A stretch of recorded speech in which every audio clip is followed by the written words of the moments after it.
తెలంగాణ రాష్ట్ర ముఖ్యమంత్రిగా కొన్ని అంశాలను మీ ముందు పెట్టడమే కాకుండా తప్పులకు పాల్పడిన వాళ్ళు ఉద్దేశపూర్వకంగా తెలంగాణ రాష్ట్రానికి నష్టం కలిగించిన వాళ్ళు ఈరోజు ఆ సమస్యల్ని పరిష్కరించి తెలంగాణ ప్రజలకు ముఖ్యంగా రైతాంగానికి న్యాయం చేద్దామని ఈ ప్రభుత్వం చేస్తున్న ప్రయత్నాన్ని సమర్థించకపోయినా పర్వాలేదు. వాళ్ళ సంకుచిత స్వభావంతో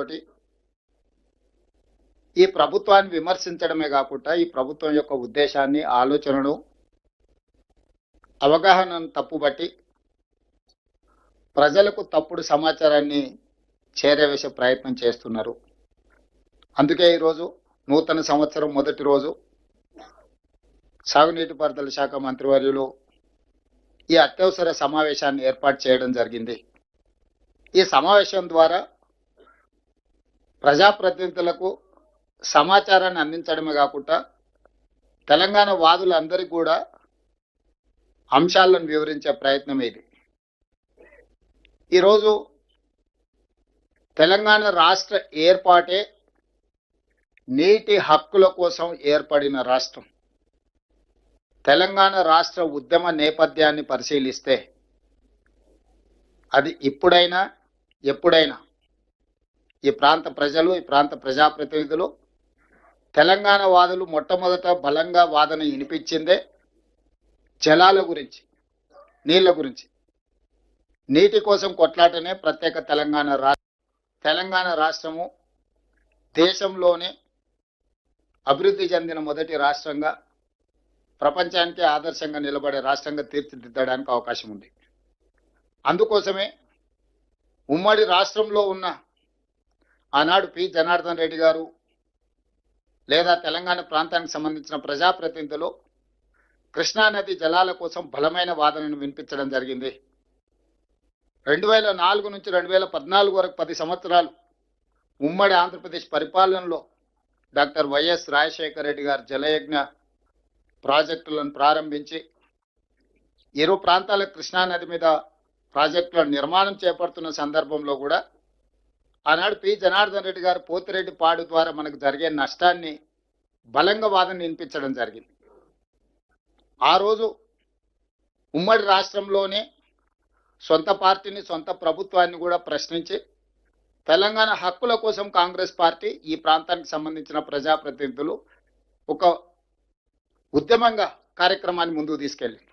వాళ్ళే కాదు, తెలంగాణ రాష్ట్ర ఏర్పాటు ప్రక్రియలో ఈ ప్రాంతానికి సంబంధించిన రాజ్యసభ సభ్యులు కేశవరావు గారు కావచ్చు, కేంద్ర మంత్రిగా జైపాల్ రెడ్డి గారు కావచ్చు, లేకపోతే ఇక్కడ ఉన్న చాలా మంది బలరాం నాయక్ గారు, వివేక్ వెంకటస్వామి గారు, పొన్నం ప్రభాకర్ గారు, అంజన్ కుమార్ యాదవ్ గారు, వీళ్ళందరూ కూడా పార్లమెంట్లో మన ప్రభుత్వానికి కూడా అడ్డు నిలబడి మాకు అన్యాయం జరుగుతుంది, మాకు న్యాయం జరగాలంటే తెలంగాణ రాష్ట్రం ఏర్పడాల్సిందే, దానికి ప్రధానమైన కారణం నీళ్ళ పోరాటాల ప్రాతిపదికన ఏర్పడ్డ రాష్ట్రం తెలంగాణ అని ఈరోజు మనం నిరూపించుకున్నాం. అయితే ఈరోజు జరుగుతున్న చర్చ జరిగిన తప్పిదాలను సవరించుకుంటూ ఈనాటి ప్రభుత్వం వ్యూహాత్మకంగా ఎత్తుగడతో ముందుకెళ్తున్నాం, వ్యూహాత్మకంగా వ్యవహరిస్తున్నాం. ఆర్భాటం కోసం, ప్రచారం కోసం, ప్రగల్భాల కోసం పత్రికా సమావేశాలు పెట్టి పక్క రాష్ట్రాన్ని విమర్శిస్తున్నామనే నేపథ్యంలో రాజకీయ లబ్ధి పొందాలన్న ఆలోచనతో కాకుండా ఒక స్ట్రాటజీ ప్రకారం ముందుకు వెళ్తూ మనకు కావలసిన హక్కులను సాధించుకోవడమే కాకుండా మనకు జరుగుతున్న అన్యాయాన్ని సరిదిద్దడానికి ఈరోజు ప్రయత్నం చేస్తున్నాం. దీనికి సంబంధించి చంద్రశేఖరరావు గారు, హరీష్ రావు గారు వివిధ సందర్భాలలో టీఆర్ఎస్ నాయకులు మాట్లాడుతున్న మాటలకు సంబంధించి కొంత వివరణ నేను ఇవ్వాలని, ఎందుకంటే టీవీ ఛానల్స్లో కానీ ప్రజా వేదికల మీద ప్రభుత్వం తరఫున వాదన వినిపిస్తున్న వాళ్లకు కొంత సమాచారాన్ని అందించాలి ప్రభుత్వం తరఫున అనేది మా ఆలోచన. ఈరోజు తెలంగాణ రాష్ట్రం ఏర్పడిన తర్వాత చంద్రశేఖరరావు గారు ముఖ్యమంత్రి బాధ్యత చేపట్టిన తర్వాత, ఆంధ్రప్రదేశ్కు చంద్రబాబు నాయుడు గారు ముఖ్యమంత్రిగా బాధ్యత చేపట్టిన తర్వాత నీటి పంపకాలు జరిగినాయి. అందులో ఆ రోజు విద్యాసాగర్ రావు గారు, మురళీధర్ రావు గారు, సాగునీటి రంగ నిపుణులు పాల్గొన్నారని చెప్పుకున్న సమావేశంలో నికర జలాలు కృష్ణా నదిలో ఇంతకుముందే లెక్కలు చూపించారు. 3 రాష్ట్రాలు మహారాష్ట్ర, కర్ణాటక, ఉమ్మడి ఆంధ్రప్రదేశ్కి 811 టీఎంసీలు, కర్ణాటకకి 734 టీఎంసీలు, మహారాష్ట్రకు 585 టీఎంసీలు, మొత్తం 2130 టీఎంసీల నీటి కేటాయింపుల్లో ఉమ్మడి ఆంధ్రప్రదేశ్కు 811 టీఎంసీలు నికరంగా కేటాయించడం జరిగింది. ఉమ్మడి రాష్ట్రం ఉన్నప్పుడు, రాష్ట్ర విభజన చర్చ జరుగుతున్నప్పుడు ఉమ్మడి ఆంధ్రప్రదేశ్లో కృష్ణా బేసిన్ మీద నిర్మించిన ప్రాజెక్టులకు ఏ ప్రాజెక్టు ఎన్ని నీళ్లను వాడుకుంటుందో కిరణ్ కుమార్ రెడ్డి గారు ఉన్నప్పుడు ఒక లెక్క తీసిండ్రు.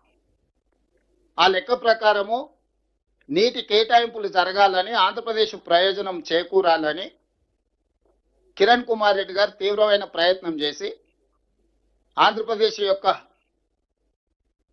నీళ్ళ హక్కులను సాధించాలని కిరణ్ కుమార్ రెడ్డి గారు ఆనాడు ప్రభుత్వంలో ఒక లెక్కలు తీశారు. ఆ లెక్క ప్రకారము 512 టీఎంసీలు ఆంధ్రప్రదేశ్కు సంబంధించిన ప్రాజెక్టులకు, తెలంగాణలో నిర్వహించబడుతున్న ప్రాజెక్టులకు 299 టీఎంసీలు. ఈ లెక్క ప్రకారం వారు ఒక లెక్క తీసిండ్రు 2013లో. అంటే 34% తెలంగాణకి, 66% ఆంధ్రప్రదేశ్కి. తెలంగాణ రాష్ట్రం ఏర్పడిన తర్వాత కేంద్ర ప్రభుత్వం ఏర్పాటు చేసిన లేదా జరిగిన చర్చలలో పాల్గొన్న చంద్రశేఖరరావు గారు, హరీష్ రావు గారు ఈ 34, 66% మేము పంచుకుంటామని చెప్పి ఒప్పందం చేసుకున్నారు. మొదట 1 సంవత్సరం కోసం చేసుకుంటున్నామన్నారు. 2వ సంవత్సరం పోయి మరొక సంవత్సరానికి పొడిగించారు. 3వ సంవత్సరం పోయి మరొకసారి పొడిగించారు. ఇక 2020లో పోయి చంద్రశేఖరరావు గారు అసలే ఓపిక లేని మనిషి, పెద్దల కేశవరావు గారికి బాగా తెలుసు. ఎవడొస్తా ఊకే మళ్ళీసారి ఇక మళ్ళీ వచ్చేదే లేదు. ఆ Krishna water tribunal, Bachawat tribunal final గా నీటి కేటాయింపులు జరిగే వరకు ఇక మళ్ళీ వచ్చేది లేదు. ఒకటేసారి వన్స్ ఫర్ ఆల్ సంతకం పెడుతున్నా ఇక 512, 2299 లాగా మేము వాడుకుంటాం. ఇంకా ఊకే మమ్మల్ని విలువకరి, ఊకే నా డిస్టర్బ్ చేయకరి, ఫామ్ హౌస్లు ఉంటాయని చెప్పి క్లియర్గా 2020 సంవత్సరంలో సంతకం పెట్టి శాశ్వతంగా తెలంగాణకు 34%, ఆంధ్రప్రదేశ్కు 66% కృష్ణానదిలో నీటి కేటాయింపుల మీద సంతకం పెట్టి పర్మనెంట్గా వాళ్ళకి హక్కు ఇచ్చిండు. దీనివల్ల ఈరోజు మీరందరూ గుర్తించాల్సింది, ఈ బచావత్ ట్రిబ్యునల్ ఎప్పుడు వేసిండ్రు అనుకుంటున్నారు? 2004లో వేసిండ్రు. 21 సంవత్సరాలైంది ఈ రోజుకు లెక్కేస్తే. బ్రిజేష్ ఫస్ట్ బచావత్, రెండవది బ్రిజేష్ ట్రిబ్యునల్ని అపాయింట్ చేసింది కృష్ణానది మీద నీటి పంపకాల కోసము 2004లో వేస్తే ఈరోజు 2026కు వచ్చినాం. 21 సంవత్సరాలైనా ఈ నీళ్ల మీద జడ్జిమెంట్ రాలే. ఇంకా ఎన్నేళ్ళకు వస్తుందో దానికి లెక్కలేదు. అట్లాంటిది ఆ జడ్జిమెంట్ వచ్చేంత వరకు 512 ఆంధ్రప్రదేశ్ వాడుకుంటుంది, 299 తెలంగాణ వాడుకుంటుందని చంద్రశేఖరరావు గారు సంతకం పెట్టారు. ఇది ఆంధ్రప్రదేశ్కు అలసైంది, అవకాశం వచ్చింది. ఈ ప్రకారంగా వాడుకోవడానికి అన్ని ప్రాజెక్టులు పూర్తి చేసుకోవడం కోసం వాళ్ళు బచావత్ ట్రిబ్యునల్ని ముందుకు పోనిస్తలేరు. డేట్ల మీద డేట్లు వేసుకుంటా సంవత్సరానికి 5-6 హియరింగ్స్ కూడా జరగకుండా వాళ్ళు వాయిదాలు వేసుకుంటూ పోతారు. ఎందుకంటే వాళ్ళకి క్లియర్గా ఒక లడ్డు దొరికింది. మనమే సంతకం పెట్టి 512 టీఎంసీలు ఆంధ్రప్రదేశ్ వాడుకోవడానికి మేము ఒప్పుకుంటున్నాం, 299 మాత్రం మేము వాడుకుంటామని మనం సంతకం పెట్టించిన తర్వాత ఇక డిస్ప్యూట్ సెటిల్మెంట్ ఆంధ్రప్రదేశ్ ఎందుకు ముందుకు వస్తుంది? ఈరోజు బచావత్ ట్రిబ్యునల్ ముందల మన వాదన ఏంది? చంద్రశేఖరరావు బ్రిజేష్ ట్రిబ్యునల్ ముందల మన వాదన ఏంది? ఈరోజు మేము ఏం చెప్పినాము? అంతర్జాతీయ జల విధానంలో పరివాహక ప్రాంతం ఎంతైతే ఉంటుందో అంత ప్రపోర్షనట్ షేర్ తెలంగాణకి ఇవ్వాలి. దాని ప్రకారం మా తెలంగాణ పరివాహక ప్రాంతం 71%, ఆంధ్రప్రదేశ్ పరివాహక ప్రాంతం 29%. దీని ప్రకారము మాకు 555 టీఎంసీల నీళ్లు వస్తాయి, మీకు మిగిలిన నీళ్లు మాత్రమే వస్తాయి. కాబట్టి మాకు నికర జలాలలో 811 టీఎంసీల్లో 555 టీఎంసీలు పరివాహక ప్రాంతాన్ని లెక్కగట్టి 71% మాకివ్వండి, 29% మీరు తీసుకోండి అని మొదటి వాదన వినిపించినాం. రెండవది, ఇదే బ్రిజేష్ ట్రిబ్యునల్ ఈ 811 కాకుండా అదనంగా ఇంకా కొంత నీటి లభ్యత ఉన్నదని 1005 టీఎంసీలు టోటల్గా ఉంటుంది అని ఆర్డర్ ఇచ్చిండ్రు గతంలో. దాని మీద సుప్రీంకోర్టు స్టే చేసింది. ఒకవేళ 1005 టీఎంసీలు కృష్ణా నదిలో నీటి లభ్యత ఉమ్మడి ఆంధ్రప్రదేశ్కు ఉంటే 763 టీఎంసీలు తెలంగాణకి ఇవ్వండి, మిగతా 287 టీఎంసీలు మాత్రమే ఆంధ్రప్రదేశ్కి ఇవ్వండి అని చెప్పి రెండో వాదన మనం వచ్చినాక వినిపించినాం. దాంతో ఈరోజు ఆంధ్రప్రదేశ్ ఉక్కిరి బిక్కిరి అవడమే కాకుండా ఆంధ్రప్రదేశ్ ప్రధాన ప్రతిపక్షమైన జగన్మోహన్ రెడ్డి గారు చంద్రబాబు నాయుడు గారికి లేఖ రాసిండు 19th November 2025, almost 1.5 month back. ఏమని? తెలంగాణ సమర్థవంతంగా కృష్ణానది జలాల నీటి కేటాయింపుల మీద వాదన వినిపిస్తుంది, మీరు ఎక్కడ కూడా వాళ్ళని ఎదుర్కోలేకపోతున్నారు, దీనివల్ల ఆంధ్రప్రదేశ్కు మేము సాధించిన చంద్రశేఖరరావు గారిని మేము మేనేజ్ చేసి సాధించిన నీటి కేటాయింపులు కూడా ఈరోజు తిరిగి తెలంగాణకి వెళ్ళిపోయే ప్రమాదం ఉందని ఈరోజు జగన్మోహన్ రెడ్డి గారు అధికారికంగా చంద్రబాబు నాయుడు గారికి లేఖ రాసిండు. ఈ నేపథ్యంలో నిన్నమన్న జరిగిన ఎన్నికలు, ఈ నీళ్ళ వెనకాల కుత్సితమైన రాజకీయం ఉన్నది. తెలంగాణ రాష్ట్రం వచ్చిన తర్వాత లేదా చంద్రశేఖరరావు గారు మాజీ ముఖ్యమంత్రి అయిన తర్వాత 2023 డిసెంబర్లో జరిగిన అసెంబ్లీ ఎన్నికల్లో ఆ పార్టీ ఓడిపోయింది. 2024 పార్లమెంట్ ఎన్నికల్లో ఆ పార్టీ ఒక్క సీటు గెలవలేదు. ఆ పార్టీ పుట్టినప్పటి నుంచి ఈ పరిస్థితి ఎప్పుడు ఆ పార్టీకి లేదు. ఆ తర్వాత కంటోన్మెంట్లో జరిగిన ఉప ఎన్నికలు, ఆ తర్వాత జూబ్లీ హిల్స్లో జరిగిన ఉప ఎన్నికలు, ఆ తర్వాత సర్పంచ్ ఎన్నికల్లో జరిగిన ఎన్నికల్లో ఎక్కడ కూడా పార్టీకి ఆశించిన ఫలితాలు రాలేదు. ఓటమి తప్ప పార్టీకి ఏమీ కనిపించలేదు. ఇప్పటి వరకు ఎన్నికల్లోనే ఓడిపోతూ వచ్చిన బీఆర్ఎస్ పార్టీ మనుగడనే కష్టమవుతుందని చంద్రశేఖరరావు గారు గుర్తించి బయటకు వచ్చి మళ్ళీ జల వివాదం రేపితేనే ఇరు రాష్ట్రాల మధ్య వైషమ్యాల నేపథ్యంలో తెలంగాణ రాష్ట్ర ప్రభుత్వము రేవంత్ రెడ్డి ఆంధ్రప్రదేశ్కు సహకరిస్తున్నాడని ఒక అపోహను కల్పించడం ద్వారా తన పార్టీని బతికించుకునే ప్రయత్నంలో భాగంగా ఒక అబద్ధాల సంఘాన్ని ఏర్పాటు చేసుకొని అబద్ధాల సంఘం ద్వారా నోరు తెరిస్తే ప్రతి పదము అబద్ధం, తూకం వేస్తే 24 క్యారెట్ అబద్ధం. చంద్రశేఖరరావు గారు, హరీష్ రావు గారు చెప్పి ఏదైనా మీరు బంగారంతో మెజర్ చేయాల్సి 24 క్యారెట్ ఈజ్ చాలా అత్యంత నాణ్యమైన బంగారం అంటారు కదా, అట్లా 24 క్యారెట్ అబద్ధాలు చంద్రశేఖరరావు గారు, హరీష్ రావు గారు చెప్పి మన మీద అపోహలు కల్పించే ప్రయత్నం చేస్తున్నారు. అందుకే ఈరోజు వారి నిర్ణయాల వల్ల జరిగిన వాటిని ఉత్తమ్ కుమార్ రెడ్డి గారు చాలా డీటెయిల్గా చెప్పారు. నేను పొలిటికల్ అప్రోచ్ చెప్పదలుచుకున్న సహచరం మంత్రులకు అండ్ ఎమ్మెల్యేలకు రేపు పొద్దుగాల వాదన వినిపించడానికి.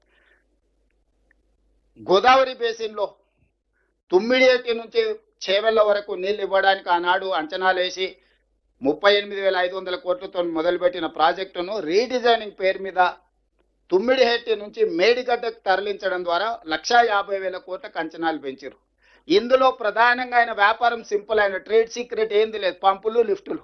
ఎన్ని పంపులు ఎన్ని లిఫ్టులు పెంచితే చంద్రశేఖరరావు గారి ఇంట్లో అంత కనక వర్షం కురుస్తుంది. వేరే ఏ ఫార్ములా కనిపెట్టలే ఆయన.